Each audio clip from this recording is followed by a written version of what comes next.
Family, when white folks start to wake up and see the bullshit, it goes to show that the truth has to come out. I gotta put some clips. This white guy went in the military and was fighting for America to protect America, and he woke up and realized that it's a bunch of bullshit. I keep telling you guys, this is not a black and white thing. This is a political thing, and the people that have money don't give a fuck about you. They just worry about themselves. So once you wake up and see the bullshit, like my boy Billy Carson said, when we stop voting, stop paying bills, the whole shit gonna crumble. But it needs a whole bunch of us to wake up to see the bullshit and to stop falling for the okie dokie. Okay, check these clip out, folks. On the day, folks, I love you guys. Stay vigilant, stay awake, subscribe, time's up, share the video, somebody here. Peace out, what's the love? Watch it from a Gen Xer who feels like she just woke up.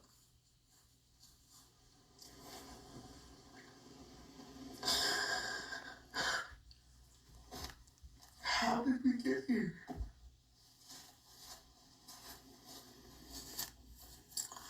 I bought it all.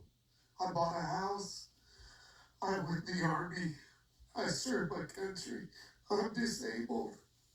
I'm trying to get 100% disability because of my pain. And I don't medicate with morphine. I work every day. I have to.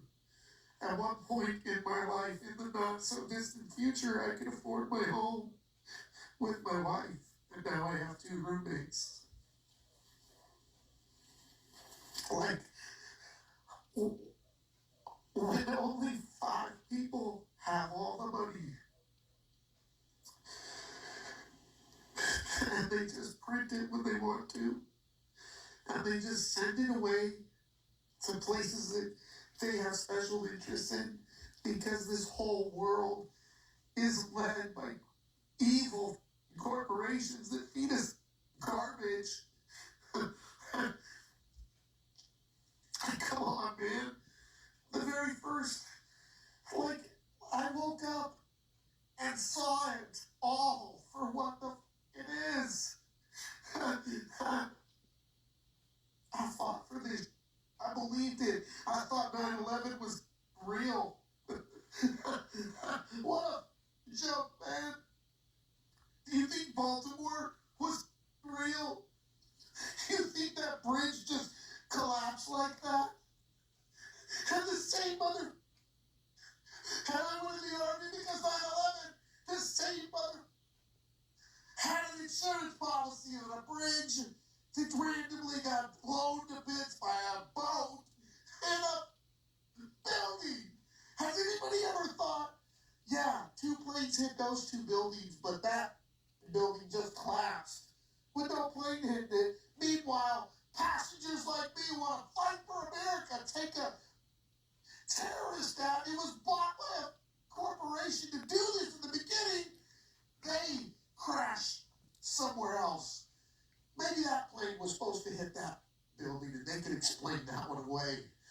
And then, as a man that was in the army, I don't know if this is something he has processed. Because in the army, Saddam Hussein, same shit. Same shit. Other countries fighting for the interests of the U.S. They killed Saddam Hussein for his country. They killed. And because he bought into these lies, right? The lies that the U.S. told.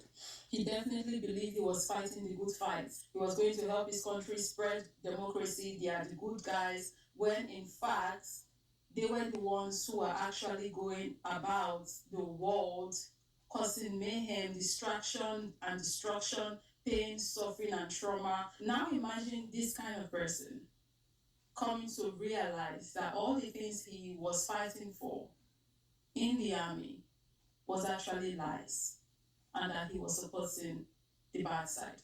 Because now he's waking up to the lies. Now he's seeing through the BS. So I can only imagine how it will be for him, one who was in the military, believing he was doing something good for his country, and hell, maybe something good for the world, not knowing that he was part of the problem.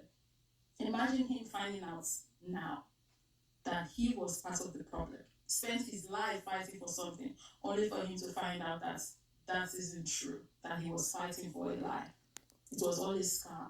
And now, after all of it, he has nothing to show for it, nothing of value to show for it. This is actually very sad. It's very unfortunate. And it's not just about him because he's a white guy, no, because there are black people who bought into the same lies as well. And some still do it. Some still bought into bullshit and still believe it. Yeah. Country, right? And hell, sometimes they join the military thinking that they'll be doing good for the world at large, genuinely not knowing that they are going to be doing the direct opposite of that.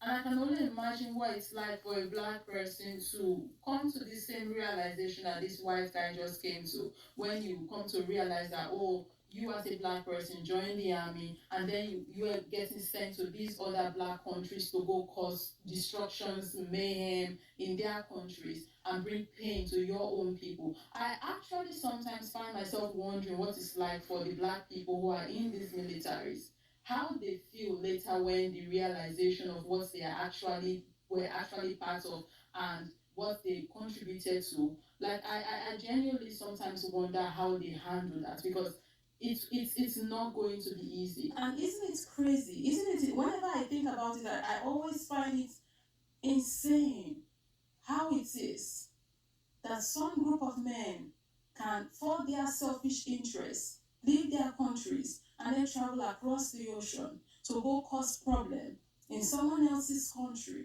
President Ruto, I'm looking at you and how you are letting them use you, the Kenyan army, and the Kenyan people against Haiti. But then they can up and leave, go back to their country, to their gated areas where they have security and whatnot, and stay behind closed doors, safe, eating well and sleeping well, but then call the men in the general public to go and fight the wars that they started.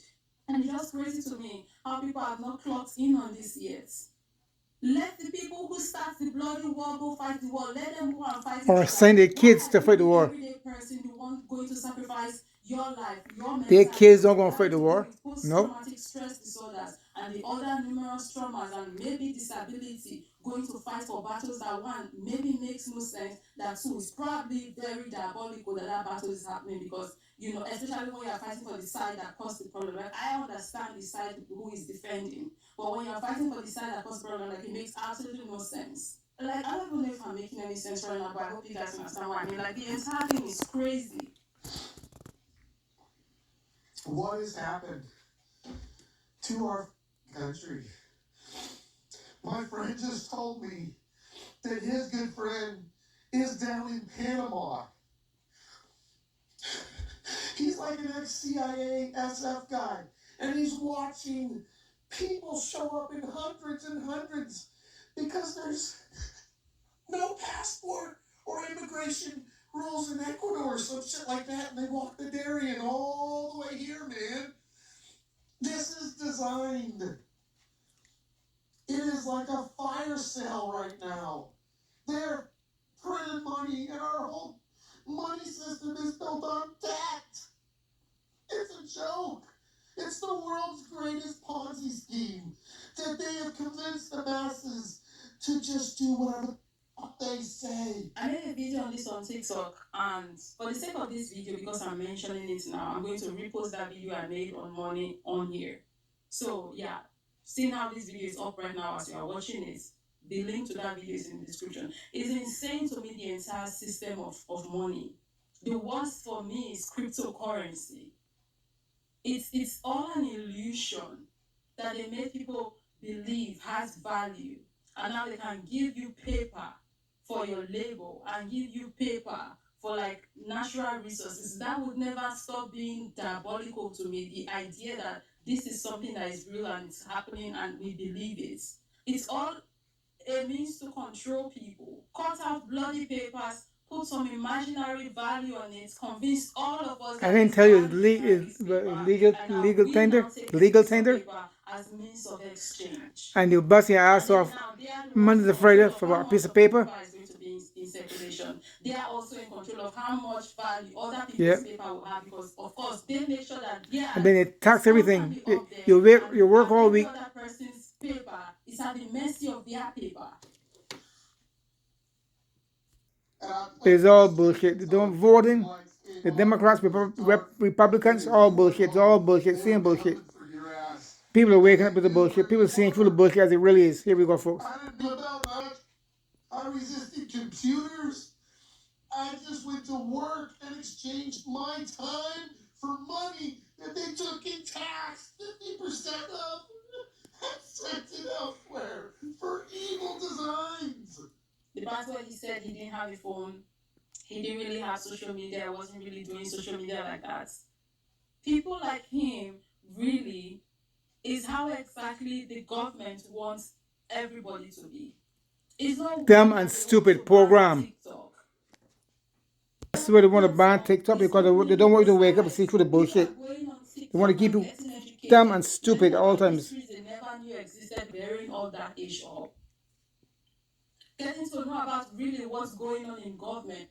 Facebook, we learn all of that on TikTok, all of them. They want to ban you when speaking the truth. They want to ban you or suspend your channel because they know you're spreading the truth. Right, folks, I'm out of here. right? Keep Or going. Like Instagram. This one we are on. Instagram, all of them. Own it, and they can control the kind of information that they will let fly. It's different on TikTok. Yes, TikTok has its own issues, but you know that platform it has its perks as well. But they want everybody to be ignorant as to what Exactly is what's going on here. and stupid. Because when we are all ignorant and have no idea what's truly going on, that's the only way you believe their lies. That's the only way they can use you for their wicked. Okay, folks, I can cut it short because like my videos be too long. If you want to see the whole thing, go ahead, look. That's the whole video there. That's the whole video right there, folks. We somehow Right there have on YouTube. remained politically silent, being okay with our little bubbles that we create. I think Folks, subscribe, share, like, thumbs up. I'm out of here. Peace out. Lots of love. to live.